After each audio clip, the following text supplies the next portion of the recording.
Hello chess fans, this is Rick from Chess to Impress with highlights of round 12 of the 2023 Tata Steel Masters Tournament. We're going to look at two games. This position is after g7, g5 on move 34 in the game between Rapport with white and Ding Liren on the black side. Ding is going to play for the world title in April against Jan Nepomniachtchi. g5 hits the rook, you can take en passant, but Rapport went back to h2. King e6, rook e2, setting up a discovered attack with the knight on e3, and you really should go back to f7 with the king, where you came from.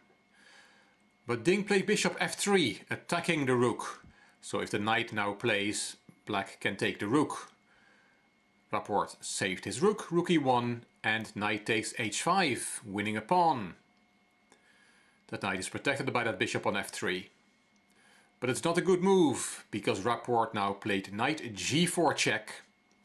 The rook is giving check to the king, and white is not going after that knight on h5, which is now hanging. He's actually going after the bishop on f3, as we'll see. You cannot go to f7 with the king, because then there is knight e5 check, attacking everybody. So you have to go to d6.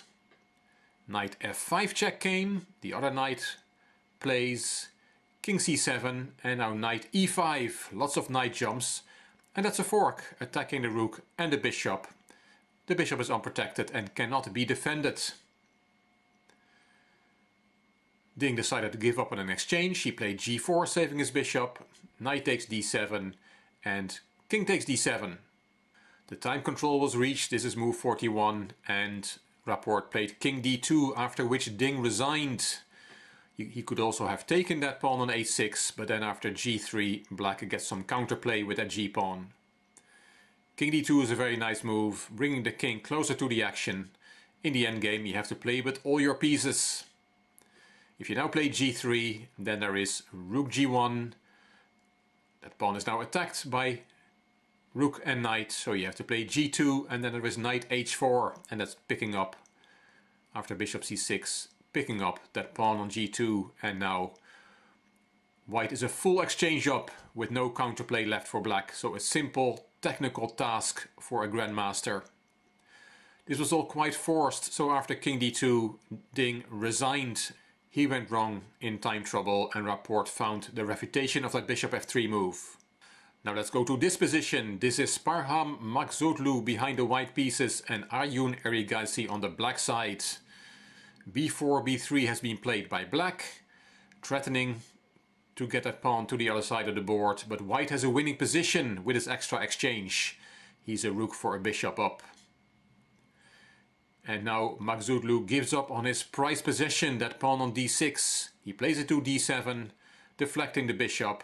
You have to take. And queen f7 is now possible with a big threat. The threat, if white could play again, he would play rook h4 checkmate. And it turns out it's very difficult to do anything against that. You can play g5 to cover the h4 square, but that pawn just gets taken and the checkmate threat is still there. There's really only one way to get out of the checkmate threat, and Erigaisi found it. Queen a1 check on move 38, king g2. Bishop takes h3 check, and white has to be careful. Don't automatically take that bishop, because then there is queen h1 check, king g3, queen g1 check, king f3, and queen h1 check, and white has to accept the move repetition with king g3.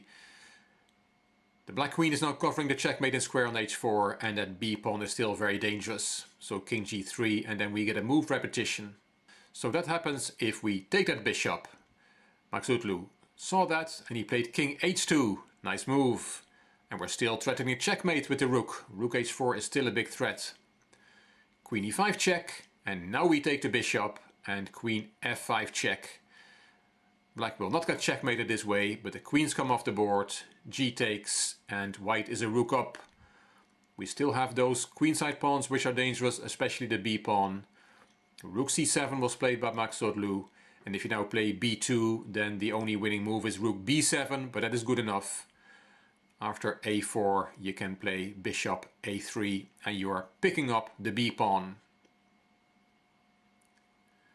After rook c7, b2 was not played, king g6 was Erigaisi's choice, bishop a3, controlling the b pawn, bishop e5 hitting the rook, rook c5 counter-attacking the bishop, bishop d4, and there goes the a pawn.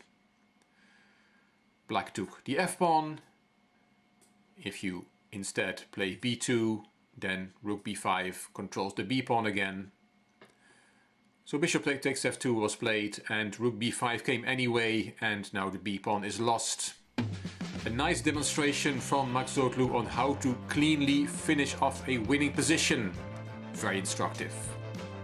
Nodirbek Abdusattorov is still leading the Tata Steel Masters, and the last round will be played on Sunday the 29th of January. I will be here after the round to show you another highlight. I hope you liked this video. If you did, please give it a thumbs up, please subscribe to the Chess to Impress channel, and please leave a comment. I will read them all and I will reply to them all. If you liked the video, it would be great if you could share it on social media by clicking the share button on YouTube. You can find me on Instagram, on Twitter and on Facebook. This is Rick for Chess to Impress. Thank you for watching.